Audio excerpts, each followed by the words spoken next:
Você sabia que algumas pessoas já foram abduzidas por alienígenas? Alguns relatam terem visto criaturas cinzas, já outros dizem que foram examinados por elas. E tem até aqueles que afirmam que foram obrigados a se relacionarem fisicamente com esses seres, dentro de uma nave voando pelo céu. E existem também aqueles que, teoricamente, não teriam sobrevivido a esse tipo de experiência, e aí nem estão mais aqui para contar histórias. Bom, galera, já se prepara aí porque é exatamente isso que iremos mostrar para vocês aqui no vídeo de hoje. Os mais famosos casos de abdução alienígena. Ou mas antes, se inscreva no canal se não é inscrito. E como de costume, vai deixar logo o seu joinha. Yeah! Deixa o joinha aí para você não ser abduzido, beleza? E agora bora pro vídeo, puxa a vinheta.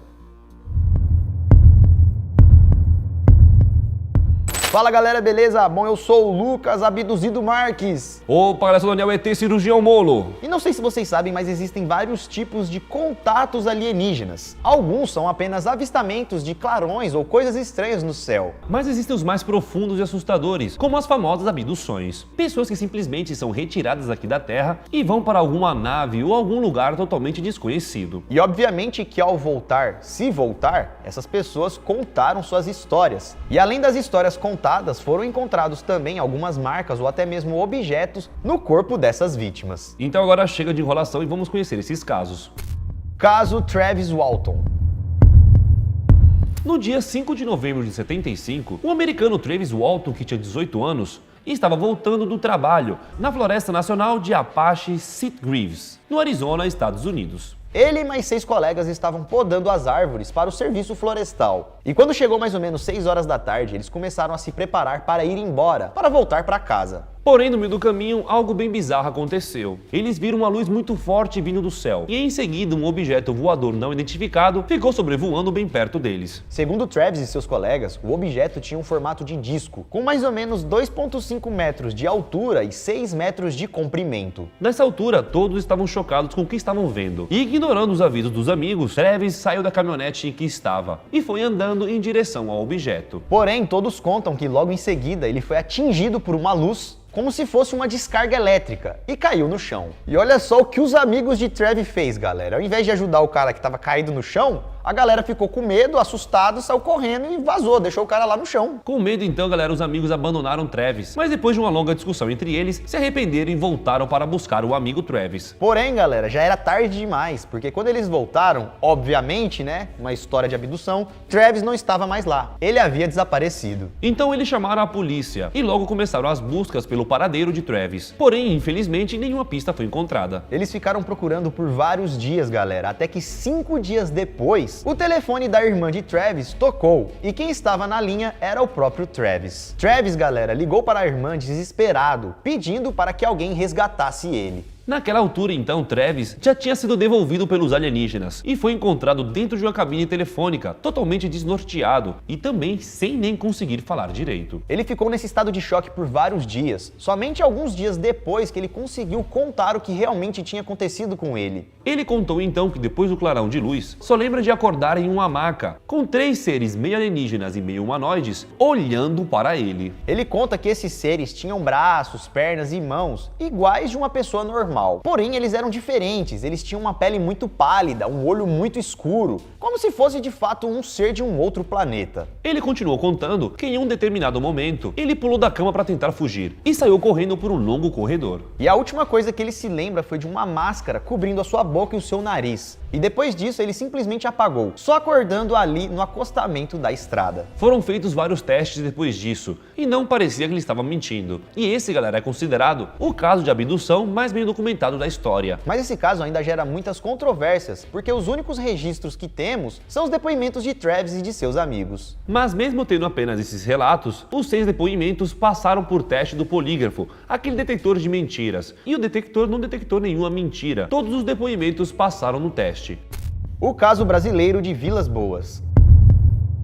O próximo caso que vamos contar foi o primeiro relato de abdução aqui do Brasil, e até hoje gera polêmica entre os ufólogos brasileiros. Antônio Vilas Boas era um simples fazendeiro que vivia uma vida tranquila em São Francisco de Sales, Minas Gerais. Porém, na noite do dia 5 de outubro de 1957, ele e seu irmão João avistaram uma luz muito branca vindo do céu. Mas na hora eles não deram muita bola e mesmo assim, ao ver aquela luz, eles falaram: ah, não é nada não, vamos dormir. Mas essa luz voltou a aparecer nos próximos dias, e segundo Antônio, cada dia aparecia parecia mais forte e cada vez mais perto. Até que na madrugada do dia 16 de outubro, enquanto Antônio arava o solo, a luz se aproximou bastante dele. E segundo ele agora, essa luz estava meio avermelhada e vinha de uma nave que tinha um formato oval. Aquele objeto parecia estar seguindo ele, fixado nele. Então, ele tentou fugir daquele objeto. Mas galera, já não tinha como, né? Porque ele estava na mira do bicho. Antônio então conta que naquele momento ele foi puxado pela nave, sendo levado assim para dentro dela.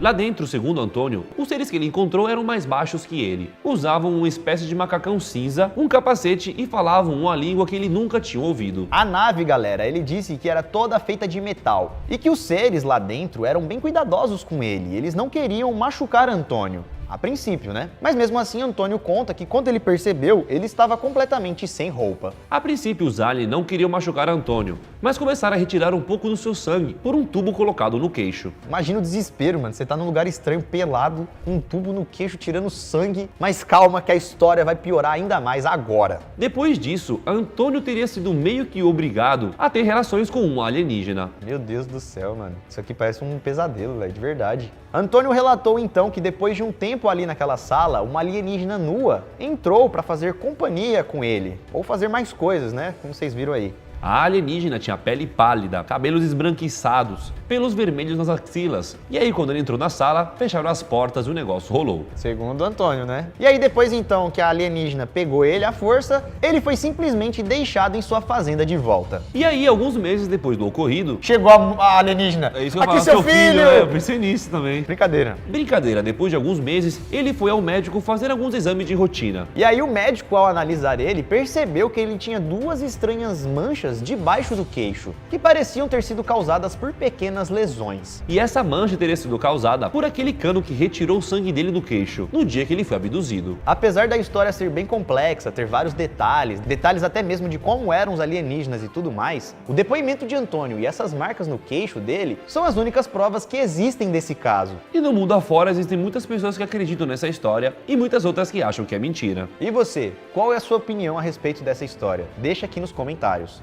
Abdução de Pascagoula. Esse próximo caso aconteceu em outubro de 1973, com dois colegas de trabalho. Charles Rickson, que na época tinha 42 anos, e Calvin Park, que na época tinha 19. No dia 11 de outubro de 1973, eles terminaram seu turno de trabalho e decidiram ir pescar no rio Pascagoula, que fica no estado de Mississippi, nos Estados Unidos. Eles estavam então pescando lá de boa, só que aí do nada eles começaram a ouvir um zumbido que ficava cada vez mais alto. Um barulho estranho. E aí, em seguida, quando eles olharam para cima, viram uma forte luz azul saindo de um objeto. Um objeto estranho que eles não sabiam o que era. Segundo Charles e Calvin, o objeto tinha cerca de 9 metros de comprimento e também tinha um tipo de cúpula no topo. E aí que do nada, simplesmente eles foram puxados para cima, flutuando para dentro da nave. Lá dentro, eles contaram que foram recebidos por 3 seres de peles cinzas, que tinham as mãos muito parecidas com patas de caranguejos. Então as criaturas levaram eles para dentro de uma sala e examinaram seus corpos por alguns minutos. Segundo eles, durante todo o tempo que eles permaneceram lá em cima, na nave, eles estavam totalmente conscientes, conseguiam ver tudo o que estava acontecendo, porém, eles não conseguiam se mexer, estavam completamente paralisados. E aí, quando foram trazidos de volta ao solo, os dois correram para a polícia para contar tudo o que tinha acontecido com eles. Todo o depoimento então foi passado para o xerife do condado de Jackson, o xerife Glenn Ryder. Mas obviamente ninguém acreditou na história. Então pediram para que eles fizessem teste do polígrafo. E por incrível que pareça, ambos passaram. Além dos relatos, Charles e Calvin também mostraram para o xerife uma perfuração que apareceu no braço deles, como prova de toda aquela história, né? Que no caso deve ter aparecido quando eles foram examinados. Na época, o xerife disse que não sabia o que tinha acontecido, mas ele notou que os dois estavam muito apavorados e que não tinha como fingir esse medo que eles estavam demonstrando. E esse caso acabou ficando tão famoso que os dois que foram abduzidos deram várias e várias entrevistas para vários programas. O mais velho da dupla acabou falecendo em 2011, com 80 anos. Já o mais novo, o Calvin, que tinha 19 anos na época, disse em 2013 que até hoje ele nunca conseguiu se recuperar do que aconteceu naquele dia. E em 2018 e 2019, ele lançou 2 livros contando toda a sua experiência. Do caso de abdução que aconteceu em Pascagoula em 1973. E esses, galera, foram apenas alguns dos casos mais famosos de abdução alienígena. Existem vários outros. Se vocês quiserem, a gente pode voltar aqui, se vocês deixarem muito like e deixar nos comentários para fazer a parte 2. Vamos botar aí uma meta de 150 mil likes, galera. Se a gente bater essa meta, em breve teremos a parte 2 dos mais famosos casos de abdução alienígena, beleza? Então só depende de você. Deixa o seu like. E também se inscreva no canal se não é inscrito, envie esse vídeo para outra pessoa. Se tiver mais algum tempinho, temos outros vídeos aqui do canal para você assistir e nos vemos em breve. É isso então, galera. Nós vamos ficando por aqui. Muito obrigado pela sua visualização. Isso tudo, pessoal. Valeu!